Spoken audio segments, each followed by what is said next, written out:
Hi guys, and welcome back to an episode of Rugby Rants, and this is episode 3, which I'm very amazed we've got this far, if I'm honest with you. Yeah, me too. Again, a massive shout out to everyone who's been watching our content, liking it, commenting, and just showing us the love. We really appreciate it, and the more you do it, the more content we're going to give you. And, you know, we are overwhelmed with the kindness that people have put our way. So thank you very much. Yeah, definitely. And guys, you know what?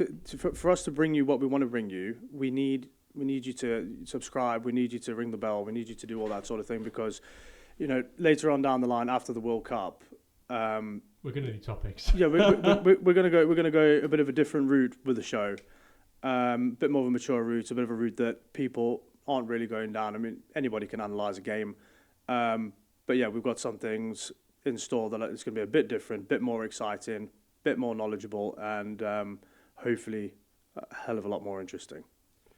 We hope so. It will be. But yeah, guys, like Preston said, you know, we've got some ideas up our sleeves, but we are going to need you guys to comment, tell us what you want to hear, how we can potentially make the show better. You know, we're doing it for you guys at the end of the day. We want to make sure you guys are happy, you like what you're seeing. Any games you want us to review, any shout outs you want to do us for players, anything like that, and we'll take it on board and we'll look at it and we'll do it for you. Ultimately, that's what we're here for, isn't it? Yeah, too right. For the love of the game. Love of the game, my boy. Let's do Love of the game. Love of the game. Right. No, enough chit chat. Yeah. First game we're going to talk about. Yeah. New Zealand, Italy. Serious speak. Talk to me. Well, it was they had the pants down, didn't they? I mean, it was an absolute. Well, no, right. Let's not talk about it like that because it's a bit of a smack in the face. I mean, you know, traditionally Italy are they're a good side. Yeah. But there's always a but with you, isn't there? Yeah, but New Zealand have come out, right? They've pulled the socks up. They've actually tied the boots up. They've got over, the loss to France. Yeah. And they've come out and they've shown the world why they're rugby royalty. And number one on paper year on year out. Oh, yeah, dude. Obviously. Just obviously. The amount of talent. But the thing that makes me laugh, I was looking at the team sheets. Yeah. They had what you consider a first 15 out. Yeah, yeah. And you look at the bench and they had just Damien McKenzie. Yeah. Who is so unspoke about. It is unreal. Right. Yes, this is something that we will get into. I think probably in talking about the other games as well. Yeah. There's a few mentions that I feel like need mentioning. Yeah. So in this game, New Zealand Italy, here's one of them, and we'll get to that in a second. For anybody out there who is just getting into rugby or is enjoying the World Cup or whatever, the spectacle that New Zealand put on was a masterclass. It was champagne rugby. Yeah, it was, and I think that when you talk about the bench, I don't like to call them like the bench or the reserves, Finishes. Right? They're impact players. Yeah. They bring a huge dynamic to the second the second half or the third quarter if you want to go down that route. Because I think that out of everybody on that bench, any team in the world would be quite happy to have them in the starting 15. They're not, they're not a second rate. Yeah, they're not a second rate in any position, and it goes back to the depth that New Zealand have across. For such a small country, though. A small country, but it's just steeped in rugby history. Well, yeah. I mean, number one sport over there, isn't it? If you pick out the top 50 greats of all time, I'd say 25% of that would be New Zealand players. Yeah, of course they are. 100%. And they showed their pedigree, they showed the heritage, and I think they caught Italy napping. Do you know what, mate? I wouldn't. Yeah, I do agree with you, but I don't think Italy played bad. No, they didn't play New bad. Zealand were just so dominant, especially especially in every area. Every single one. To be honest, I thought Italy were going to nick it by 3 because I thought New Zealand are down. Yeah. Italy are on a massive up at the minute. Yeah. And I thought... Not anymore. No. There was probably a lot of gelato eaten that day, mate. Oh, I love gelato. Yeah, a bit of comfort food there after the game, yeah. Pizzas and pastas. Yeah. I know. But honestly, I was like, Italy by 3, purely on the basis, New Zealand down a bit. Yeah. Italy on and up. Yeah. Need a big upset for the World Cup, and we haven't seen one yet. No. I mean, look, there's been some nice surprises come through. Yeah. I mean, there really has. But look, at the end of the day, New Zealand do what they do best, right? They came onto the pitch and they absolutely tore shreds of every opportunity that they had. Yeah. Any mistake, boom, points. Mate, that was it. Ardy Surveyor, number 8, made over 100 running meters. Yeah, well done. Unbelievable. Yeah. What? Yeah, I know. It's pretty. I mean, it's pretty. The thing is, the bloke, if you stuck him in at like 12, he'd be a demon. You could put him out. You could put him out on the wing, and he'd do all right. Do you know he went home and he played 10 for his local club? Yeah, joke, isn't it? Yeah, I know, joke. And he was running the show. It was unreal. No, exactly. The this guy is is it. he's a miracle. He's a bit of a superhero, and yeah, I mean, look. At the end of the day, they did what they set out to do. They came out and they shocked the rugby world back into believing that they are top 3 in the world. Yeah. Simple. But Yeah. no. What? You know they're actually not top 3 in the world now. According to world rankings. Yeah, I know, but I've said this before. I don't do figures and rankings and numbers and all the rest of it because, when the chips are down, Yeah. they'll pull it out the bag. Yeah, they always do. That's what I'm saying. Yeah. You can't say, well, they're not top 3 in the world because, all right, whatever. Let's see what happens. Because I guarantee you, there'll be semis or finalists. That's massive. I've said it. That's it. Look, I'm a closet New Zealand fan. Don't tell them this. Yeah, well, I've got to, right? Okay. Purely on the basis that year in, year out, they are a spectacle to behold on the pitch. Support play. Second to none. They could do, like one of them, and somebody would pick it up. Somebody would be on that ball. So left shoulder, right behind Always them. Always the way. They could put the worst little grubber chip through. Yeah. But somebody will be on the back of that, pick it up, and they'll be off. Right. I've never not seen, like, what I would consider a bad game for New Zealand would be probably a better game for other countries. Yeah, of course. You know what I mean? And also, all right, they had the loss to South Africa before the World Cup. We don't talk about that. Yeah, we do a lot. And it's like a lot of teams out there, at the moment. They were probably finding their feet a little bit. They were probably wanting to go into the World Cup injury free as well. I'm not saying they were holding back, but those things are in the back of, especially the management's mind, coach's mind, all the rest of it. You want go with your best 36-man squad, didn't you? Yeah. 36, 33, yeah. Yeah, 100%. And now that I would say 98% of the starting 15 that walked out onto that pitch are your strongest squad for them. Yeah, 100%. And they ran amok, bro. They ran a riot. And this is where I want to bring up Damien McKenzie. What a guy. Okay. Probably one of the most unspoken about scrum halves in world rugby, or nines, or halfbacks, or whatever we want to call them now. Dynamite. Oh, God, he can play anywhere. Dynamite. 9, 10, 15. Yeah. And he's superb. No, he is. He's like one of those rabid dogs, isn't it? It's sort of they come out of nowhere, come out of the alleyway, and just go mental, and it just and he literally just lit the fire underneath them again, and they hit 6th gear, boom, here we go again, and yeah, I mean, well done, credit to him because cracking game. You say that you said about 6th gear, when most teams such as it's just going to play Italy, I'm going to use them as an example. So Italy hit their 6th gear. Yeah. And then New Zealand go, no. Please. 7th. Please. 8th. Yeah. Up to 18th. Yeah, exactly. Well, I mean, the scoreline says it all. Yeah, but... Right. 96-17. Yeah. It's so bad to laugh, but you can't... Are Italy good enough to play in the Six Nations next year? Okay, there's a lot of controversy about this. Put in the comments if you think this is true. But you've got the likes of Georgia, Portugal. Right. Not Uruguay. But there's even talks of South Africa coming over to play in the Six Nations. I thought the Six Nations was a European tournament. It is. But there was talks about it. Well, who doesn't want South Africa, bro? Do you know what I mean? Shut up. Right. Everyone. Yeah, exactly.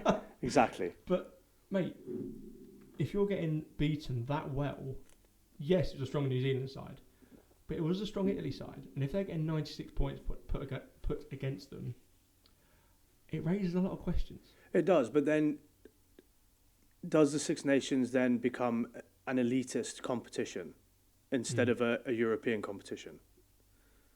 Then I suppose you're going to get New Because Zealand come in and South Africa and then this. And yeah, this is what I mean. Then it's sort of it's a bit of a moot point then, isn't it? Because where do they play then? I don't know. Do you bring in a tier 2 competition? Well, you know what? I heard a conversation the other day about this. Like, do we bring in a tier 2 World Cup, like a world trophy? Yeah, well, so like under 20s. Well, like sort of like the best in the world of the tier 2 nations all get to compete against each other, because some of the games are probably a little bit disheartening. Yeah. You know, and does it build confidence or does it put a spanner in the works? Does it, you know, it's something that probably, you know, it's out of our pay grade, mate, to discuss this sort of thing. I mean, I don't know if they're going to do it or not. We're Rugby Rants, mate, Rugby Rants. But yeah, I think, right, going back to the New Zealand game. Yeah. Yes, they ran right. Yeah. They did. They had lots of fun. It was a great game to watch, if you weren't Italian. And I think what it will do is... Do you reckon give them a kick up the arse? Yeah, I think it will. I think Italy will now realise that this isn't going to be an easy route. You know, they probably watched New Zealand's loss to South Africa. They probably watched the loss to France. And they probably went, oh, we'll be all right here. Well, like you said, we might get this by 3, we might get this by 5, by 7. And big mistake. And it always is. You can never underestimate the All Blacks. Well, this is what I did. Never. I went in there, like I said to you, like underestimating them, thinking Italy might neck this. I called it. And then it was 49-3 at half time, and I was like, oh. Yeah, I called it. Yeah, no, they're not getting back from this. There's not a chance. The thing is, right, there is a hell of a lot to lose. Yeah. For the All Blacks. As in reputation. Oh, huge. Sponsorships, funding, you know, it's money goes into that team. Yeah. Year in, year out. Performance coaches, dietitians, PTs, rehab. I mean, you name it. They've got the best of everything. And that means you have to perform like that. Well, yeah, you can't not. You can't not. Yeah. And great. You know, they've come out, they've done it. Yeah. Boom. Fantastic. Can't wait to see them in the next round. I think it's going to be exciting. I'm excited to see them and how they're going to get better. I mean, that's a pretty class A performance. You can't really get better than that, can you?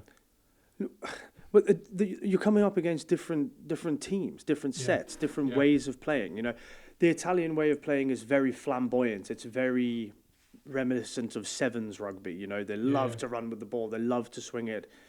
You know, it's sort of very flary. Yeah. And then you come up against a team that are more structured, more phase play. You know, 3 or 4 phases, 5 phases up the forwards, playing it tight, not so flamboyant. Yeah. Suddenly, your game doesn't look like that. No, because you don't have the time, you don't have the mistakes. Can't play that way, no, you can't. So you sometimes, you know, you'll hear them say it on the TV all the time. You know, they're playing the game how they want to play. Yeah. You know, not how Italy want to play or how whoever wants to play. Yeah. And I just think, you know what, they just had some fun. They just had a good time doing it. They just had a ball, mate. They just went out and they were just like, this is what we live for. This is how we want to play. But like it's heritage, and it comes back to it means everything. And Italy allowed them to play their game. Yeah. And they're good at their own game. But the thing is, if you do that, you're not coming back. No. If New Zealand get top side of 20 points difference on you, you may as well hang your boots up and go home. Yeah, 100%. Because they're not going to let you through for 3+ tries. No, I mean in 40 minutes itself. I mean, the fact Italy got 17. I mean, credit to New Zealand's defence as well, because Italy had chances as well. I think the thing is that Italy were outclassed in every aspect of the game. You know, the speed to the breakdown. Yeah.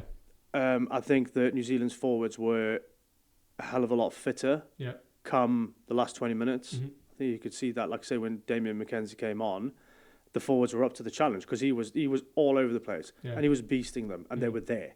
Yeah. They were doing the job. They're doing the job well, and that's the end result, isn't it? Well, you can't ask for anything better, can you? The forwards are giving you a quick ball. Your backs can run riot because they've got the time. Yeah. End of. Thing to look out for, though, isn't it? Like, Italy can only improve. New Zealand, if they carry on like this, mate, like you said, I think it's semi-finals, finals. Who knows? Yeah. Who knows? It's going to take something special to stop it. Who could that be? Don't say. There's 2 teams in the world that can stop them at the moment. France and Africa. Yeah. I knew you were going to say that. But it's not about me knowing that I'm going to say it. It's the truth, isn't it? You know, I'm speaking real speak. Who else is going to stop them? The only reason South Africa lost to Ireland was due to kicking for posts. Mm-hmm. Simple. They weren't outmastered, outclassed, or outplayed. Really, it was such a good matchup, such a good even match. Yeah. That's what it came down to. Yeah. Kicks for posts. Very true. We need to work out how the quarters and the semis are going to go. So who wins quarters to then go into semis, and who the semis going to be? Because that's going to be the real test. Well, I mean, we've got Ireland playing this week. We've got Scotland playing this week. Scotland this week. And I mean, by I don't know, somehow. The grace of God. If Scotland can pull something remarkable out the bag, Could you imagine? it leaves South Africa teetering on not getting through to the next round. Well, actually, I think it was if Scotland win. You guys play this weekend. No, we've got a week. South Africa's got a week off. You got a week off. Yeah, it's quarter eventually. two. Yeah. Not like some of us. If Scotland win by, I think that's 7 or 14, because you're top of the table at the minute. Well, we've played one more game. No. So if Scotland beat Ireland, Yeah. then South Africa and Scotland go through, and Ireland don't. Something along those lines. Could you imagine the upset? But right, we'll get on to the Scotland game in a bit because I have quite a lot to chunter on about this game. But just all positives. Yeah. So let's wrap this New Zealand game up. Yeah. Okay, great performance. Unbelievable. Sam, with his breaking the record for the most caps. Sam Whitelock. Yeah. 149. 149. Well done. Sam. Well done. Round of applause. Well done, And mate. you know, it was nice to see Richie McCaw. Oh, yeah. You know, because he had, was it 148, wasn't it? 148, yeah. 148. And it was like, if you're going to have your It's record bittersweet, tranced, isn't it? Yeah. who better than the guy who you played next to for 148 games? Yeah. Great, you know. 149 games as an All Black. Yeah. That's crazy, bro. Oh, mate, can you imagine how the bloke's going to feel when he's 70?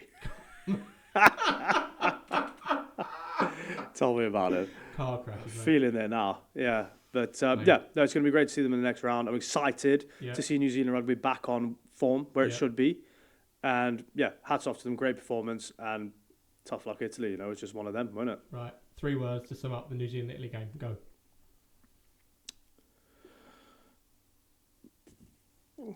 I'm going to try and be PC, haven't I? So, right, 3 words to sum up the New Zealand-Italy game. Yeah.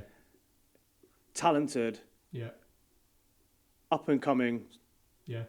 I know that's 2 words, but We'll count it as one. or 3 words. We'll count it as one. And history. Oh, that's a great word. History. Great word. Thank you. You're not just a pretty face, my boy. No, I'm not. Right, so we'll catch you all. Thank you guys for tuning in. And like I said, like, subscribe, comment, hit that notification button if you want to see this every week, because I know we do, so you should do too. See you later. So now, guys, bye-bye. Bye-bye.